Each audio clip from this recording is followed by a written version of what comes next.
يعدون بعشرات الآلاف.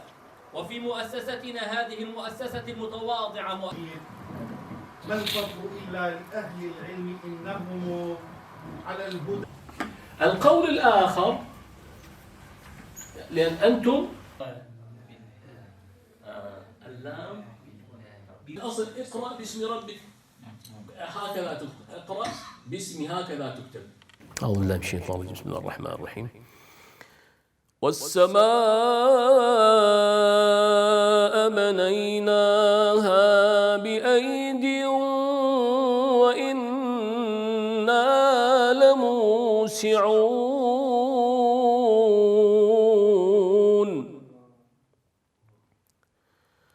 والأرض فرشناها فنعم الماهدون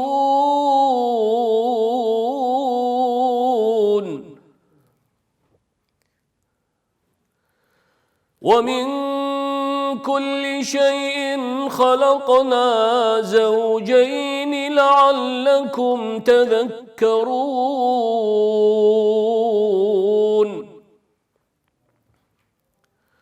ففروا إلى الله إني لكم منه نذير مبين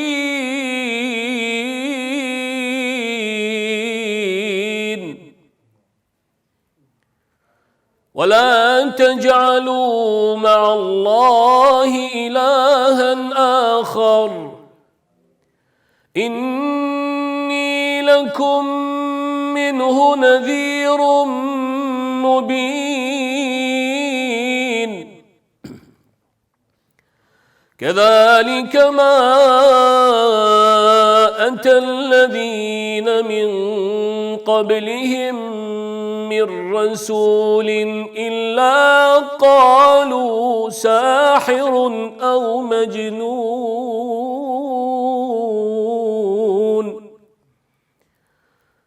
أتواصوا به بل هم قوم طاغون فتول عنهم فما أنت بملوم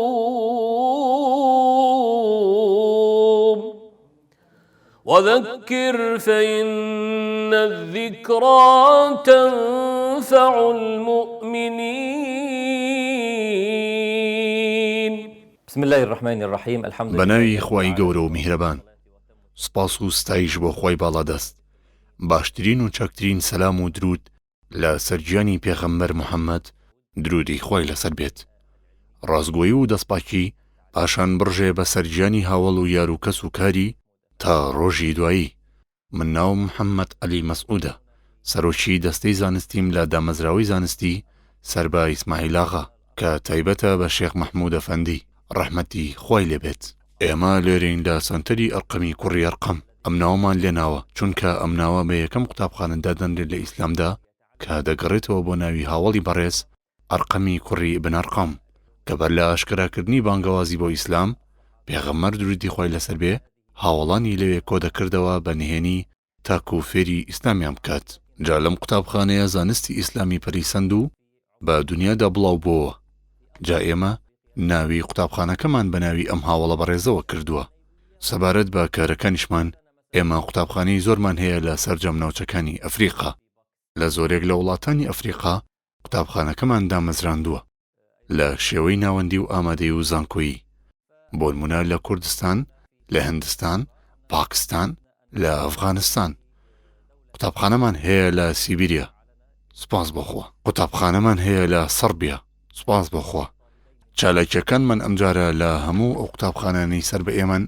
وامان کردووە لێ هاتووترین قوتابی لە خۆ بگرێت کە لە وڵاتانی ئەفریقاوە هاتوون. ئێمە ماهۆی 2 مانگ خولێکی ڕۆشنبیری دەکەینەوە، جا 2 مانگ زیاتر یا کەمتر. ئەم خولە ڕۆشنبیریە بۆ گۆڕینەوەی ڕاو بۆ چوونەکان و خۆ ڕۆشنبیرکردنە. بۆ نمونە ئەوان هاتوون بۆ ئێرە فێری دابوونەریت و ڕۆشنبیری کۆمەڵگا دەبن و فێری هەندێ زانست و زانیاری دەبن لە مامۆستاکانمان. هەروها ئێمەش فێری هەندێ دابوونەریتی ڕۆشنبیری ئەوان دەبین و سوودیان لێوەردەگرین. جا لەم خولەدا ئێمە هەستاوین لە هەر وڵاتێک دوو قوتابیمان وەرگرتووە و لێرە کۆبوونەتەوە هەروەک بینیتان بە چڕی خەریشی وەرگرتنی وانەکان و بەشدارن لە گوێبیزبوونی وانەکان کە تێیدا زانستی شەرعی وەردەگرن لەگەڵ هەندێک زانستی ئامێرەکان ئینشاءالله بۆ ئەوەی کاتێک دەگەڕێنەوە وڵاتەکانیان ئەم ڕۆشنبیری وەریان گرتووە بڵاوی بکەنەوە و ببن بە زانا و چاوساخ لە ئێستادا شاری ئیستانبوڵ شوێنی بەیەکگەیشتنی شارستانیەتەکانە لە چاو هەموو وڵاتانی دنیا لەخوا بەزیاد بێت تاکو ئەم قوتابیانە نازانن کە قوتابیانی ئێمە لە فەریقە لە قوتابخانەکانمان دەمانەوێ لە هەر وڵاتێک دوو قوتابی بێنن تاکو بیان ناسیێنین لەگەڵ زاناکانمان و ئاڵوگۆڕێتی دابوونەریت و ڕۆشنبیری یەکتری بکەن و بگەڕێنەوە بۆ وڵاتانی خۆیان و ئەم زانیاریانە بگوازنەوە ئەوەتە لەگەڵ زاناکانمان ئاوێتە بوون لە خوێندندا و زۆر شتیان لێفێر بوون ئەمەش لە سایەی ڕەحمەتی خودای گەورەیە پاشان ڕێنوێنی مامۆستا و شێخە زاناکانمان خدا پاداشتیان بداتەوە کە هەنگاوێکی پیرۆزە بۆیە داوا لە خوددا دەکەم خێر و خۆشی و ڕەحمەتی خۆی زیاتر بەسەرماندا بڕێژێ و بتوانین قوتابخانەکان زیاتر بکەینەوە لە سەرجەم وڵاتانی ئەفریقا چونکە ئەفریقا زۆر پێویستی بەدەستی هاوکاری هەیە بە تایبەتی لە بواری زانست و زانیاریدا چونکە ئەوان زانستی شەرعی بەلایەنەوە کەمێ قورسە و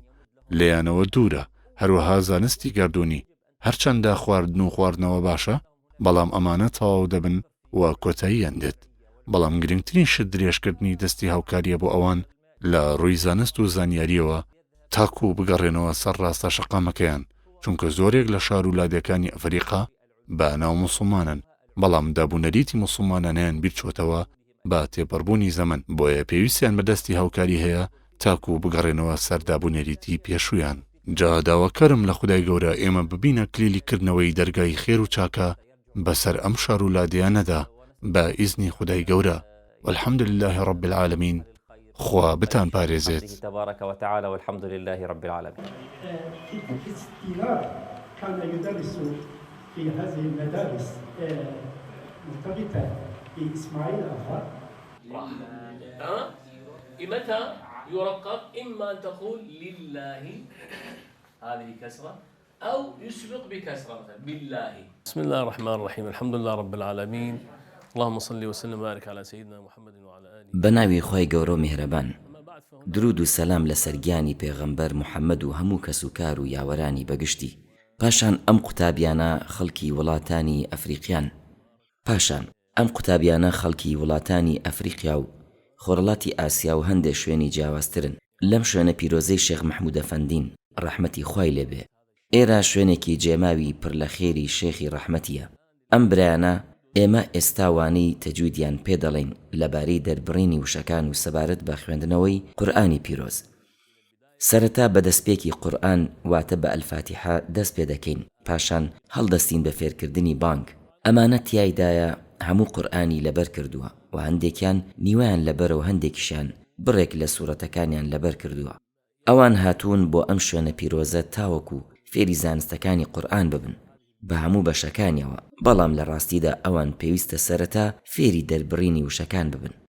هەرچەندە بۆ ئەوان قورسی شەرناسینەوەی خاسیەتەکانی وشە بەڵام پاکی و بێگەردی بۆ خوددا بەجارێکیان دووجار سەرنجدان چۆنمان بوێ ئەوان ئەزبەری دەکەن و زمانیان دەیگرێ سبحان الله ئێستا بۆیان شی دەکەینەوە و وانەیەکیان بۆ ڕوون دەکەینەوە لەبارەی سوورەتی ئەلفاتیحە لە ئێستادا قورئانیان لەسەر شێوەی ڕیوایەتی حەفظ عن عاصم بۆ دەخوێنینەوە ئەم شێوە خوێندنەوەیە لە هەمووان بەناوبانگترە تەنانەت لە وڵاتی خۆشیان هەروایە هەرچەندە لە وڵاتی مەغریب و سوودان و لیبیا زیاتر بە ڕیوایەتی وەرش عن نافع دەخوێندرێ ڕەحمەتی خوای لێبێ بەڵام هەیانە حەز دەکات چەند قیرائەتێک فێر ببێت بۆیە ئێمە هەڵدەستین بە فێرکردنیان لەسەر شێوازی خوێندنەوەی هەردە جۆرەکەی واتە قیرائەتی عەشر سوپاس بۆخوا بۆیە پەرتووکی ئەلوافیان بۆشی دەکەینەوە بەڕوونکردنەوەی شاتیبی لە ئوسول القوڕا هەروەها ئەلفەرش و دەست بە شێوە خوێندنەوەکان دەکەین هەشیانە ئەزبەر دەکات لەسەر هەردە جۆرەکەی هەر لەسەر قورئانەکە بۆ هەندێکیشیان لە ڕاستیدا تۆزێک قورسە بۆیە ناچارین لەسەر قورئان زیاتر وانەکانیان بۆشی بکەینەوە بۆ ئەوەی کاتێک دەچنەوە وڵاتەکانیان ئەوانیش خەڵک فێر بکەن جا ئەگەر لەبەرکردنی قورئان بەبێ کتێب بێت بۆ هەندێکیان قورس و زەحمەتە بۆیە هەروەک دەزانن بۆیان ئاسان دەکەین و هەوڵی زیاتریان لەگەڵ دەدەین چونکە زۆربەیان خەرجی زۆریان دەکەوێتە سەر لە گەشتەکانی هاتوچۆکردنیان خوێندن و فێربوونیان بۆ کورد دەکەینەوە مادام لەبەری ناکەن بەڵام بۆ ئەو کەسەی بیەوێ قورئان لەبەر بکات بەبێ کتێب هەر دەشێوە خوێندنەوەکەیان فێر دەکەین بەڵێ لە ڕاستیدا بەرپرسی دەستگاکەمان دەتوانێت ئەم وەڵامەتان بداتەوە ئەگەر حەز دەکەن لێی بپرسن بەڵام من وانە بە قوتابیانی دەرەوەی دەستگاکە دەڵێم بە گوێرەی زانیاری و ئاستی زانستی قوتابیەکە ئەوەی هەوڵ بدات و بتوانێت ڕۆژانە چەند لاپەڕەیەک لەبەر بکات بۆ نمونە قوتابیمان هەیە ڕۆژانە 2 لاپەڕە یان 3 لاپەڕە لەبەر دەکات چونکە لە ڕاستیدا من خشتەیەکم داناوە ئەوەی پێی ڕابگەین لە خشتەکە ئەگینا کاتەکە تەواو دەبێت و بەشەکەی دوا دەکەوێ و ئەو کاتە دەبێ قوتابی دوای ئەوە وانەکە بخوێنێ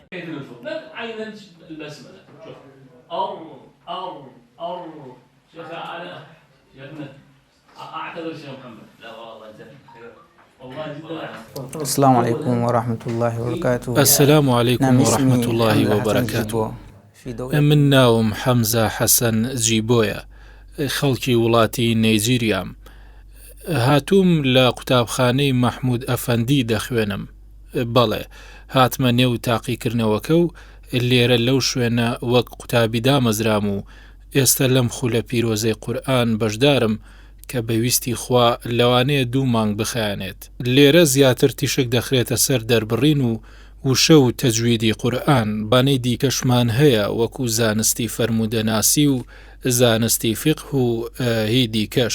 بەڵێ مامۆستاکەمان تورکە خولەکەشمان نزیکەی 2 مانگ دەخایەنێت سوپاس بۆ ئێوەش وإياكم.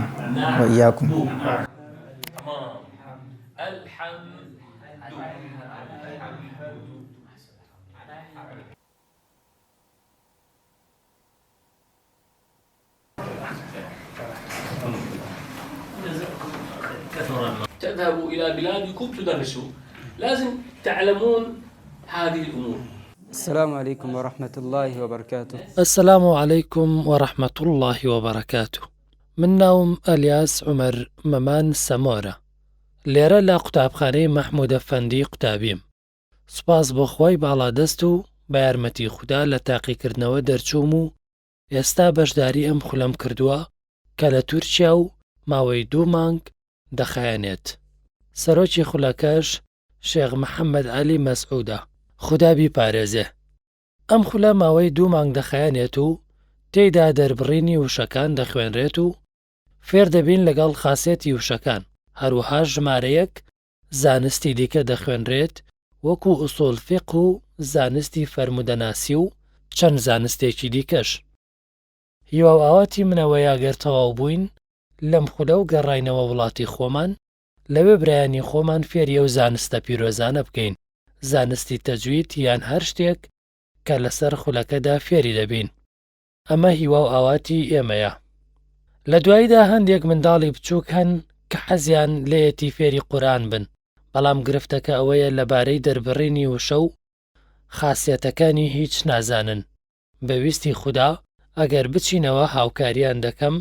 بە گوێرەی توانە والسلام عليكم قدر ورحمة الاستطاعة. الله وبركاته. السلام جزاكم الله خير. الحمد ميم ام يوك خطأ ضم الشفتين يوك شيطان يوك شيطان الله مثلا قال الله قال هذه فتحة تمام الله يكون أو